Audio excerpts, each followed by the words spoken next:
One Monday evening, the air was thick with tension at the workplace as Raymond Fletcher sat alone in a dimly lit office, his fingers drumming restlessly against the desk. His blood boiled at the thought of Daniel, the man who had stolen everything from him. It wasn't enough that Daniel had taken his position. Now he was excelling in it. He had to do something. Something drastic.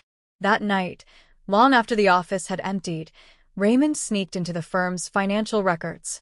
His hands trembled slightly as he accessed a restricted account, one that only high-level management could touch.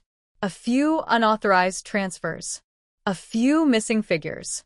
Nothing too obvious. Just enough to create a financial ghost, one that would later point the blame at someone else.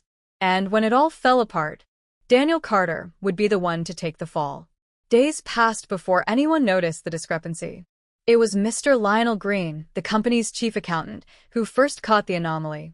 A meticulous man, he never let a single cent go unaccounted for. One morning, he burst into Daniel's office, his face pale.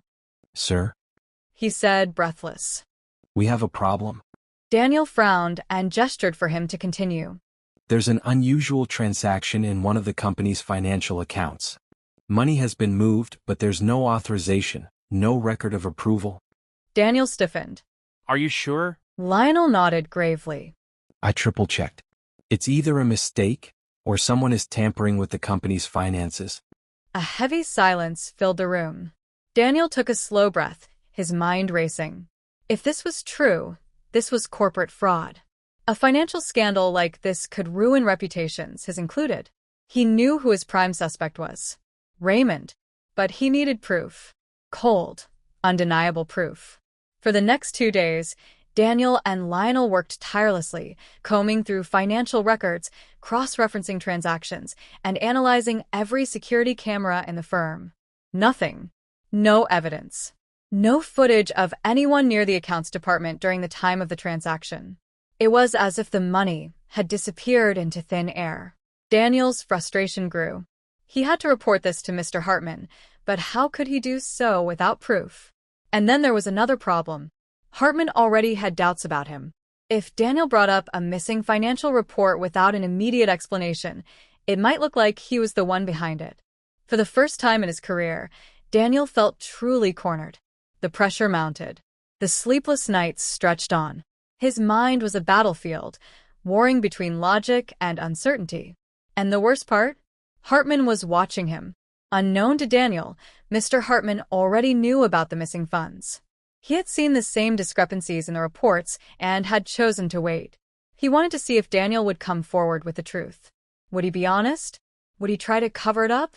Or worse, was he actually involved? For 3 days, Hartman observed him closely.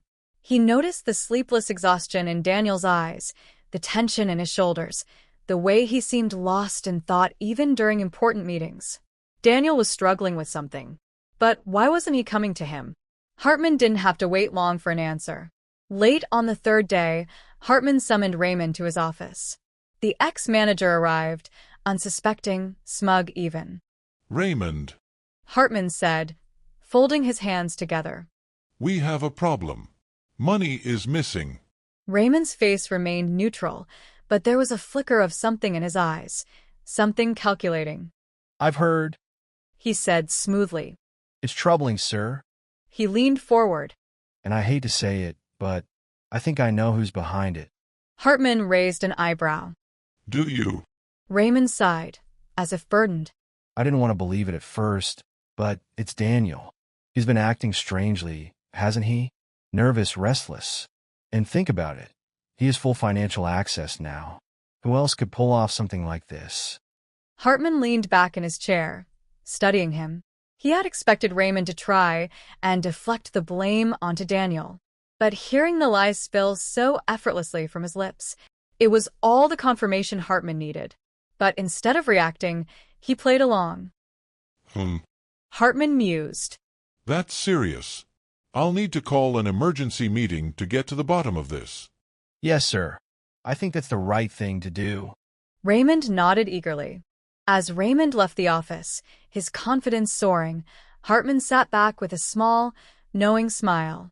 The final act of this deception was about to play out, and only one man would walk away victorious. The boardroom was tense. The CEO, Mr. Hartman, sat at the head of the long, polished table, his expression unreadable. On one side sat Daniel Carter, his jaw tight, his hands clasped together in a show of calmness he didn't fully feel. On the other side, Raymond Fletcher. Raymond leaned back in his chair, his face carefully composed. But behind his controlled expression, there was a flicker of something hungry. He had played his cards right, or so he thought. The reason I've called this emergency meeting, Hartman began. is because we have a case of unauthorized financial activity. A ripple of murmurs ran through the executives gathered around the table. I was informed of this 3 days ago. Hartman continued. Yet I waited. He turned his gaze to Daniel. I wanted to see who would come forward with the truth. Daniel felt his throat tighten. He had wrestled with his decision. He hadn't wanted to report something without proof. But now he wondered if waiting had been a mistake. Hartman sighed. It seems, however, that someone has already offered me an answer. At that moment, Raymond straightened in his seat, his lips curving into a small, self-satisfied smile. I know this is difficult, Raymond said, his voice thick with false sympathy. but we can't afford to let corruption fester here. Daniel is hiding something, sir. He's been nervous, distracted. He had every opportunity to report this, but he didn't. And why? He shook his head. Because he's the one responsible. The accusation hung in the air. Daniel felt rage coil in his chest, but he forced himself to stay calm. He turned to Hartman. Sir, I didn't come forward because I had no solid evidence yet. But I was investigating. Raymond scoffed. Convenient. Hartman leaned back, steepling his fingers. That's quite a claim you're making, Raymond. Raymond sat up straighter, sensing his moment of victory. I wouldn't say it unless I was sure, sir. And then, Hartman smiled. Not in approval, not in agreement, but in a way that made Raymond's stomach twist. I was hoping you'd say that. Hartman said. And then he pressed a button on the conference room's remote. The large screen on the far wall flickered to life. Security footage began to play. The footage was from the night of the financial breach. At first, nothing. The office was empty. Then a figure appeared. Raymond. The entire room stilled as they watched the video. Raymond checking over his shoulder. Raymond sitting at a computer terminal, inputting data. Raymond accessing the very account in question. The blood drained from his face. This is ridiculous. He sputtered. That could be anyone. It's blurry. It's... Hartman cut him off. There's more. A second video played, this time crystal clear. It was Raymond again, but from another angle. His face was unmistakable. The silence in the room was suffocating. Raymond was trapped. Hartman's voice was calm, controlled, and deadly. Tell me, Raymond, how do you explain this? Raymond opened his mouth, closed it, opened it again. Then he did the only thing a desperate man could do. He pointed at Daniel. He set me up. He manipulated the footage. Enough. His voice cut through the room like a blade. I gave you one last chance to prove your integrity, Raymond. And instead, you tried to destroy the reputation of the one man who actually cares about this company. Raymond stopped breathing. You're fired. Effective immediately. Security will escort you out. The doors swung open. 2 security guards stepped in. Raymond shook his head in disbelief. You can't do this. I built this company. I was the one who... Take him out. The guards grabbed Raymond's arms. He thrashed. This isn't over, Hartman. This isn't over, Daniel. You'll regret this. Daniel watched in silence as Raymond was dragged out of the boardroom, his screams echoing down the hallway. Once the doors closed, a wave of silence filled the room. Then applause. The executives, one by one, nodded their approval. Hartman turned to Daniel. For the first time in weeks, his expression was warm. You stayed silent because you were careful. Hartman said. You worked behind the scenes, gathering facts, even when pressure was mounting. He stood up. That's the kind of leader we need at the top. And then the announcement. Effective immediately, Daniel Carter is promoted to Vice President of Operations. A surge of emotions hit Daniel all at once.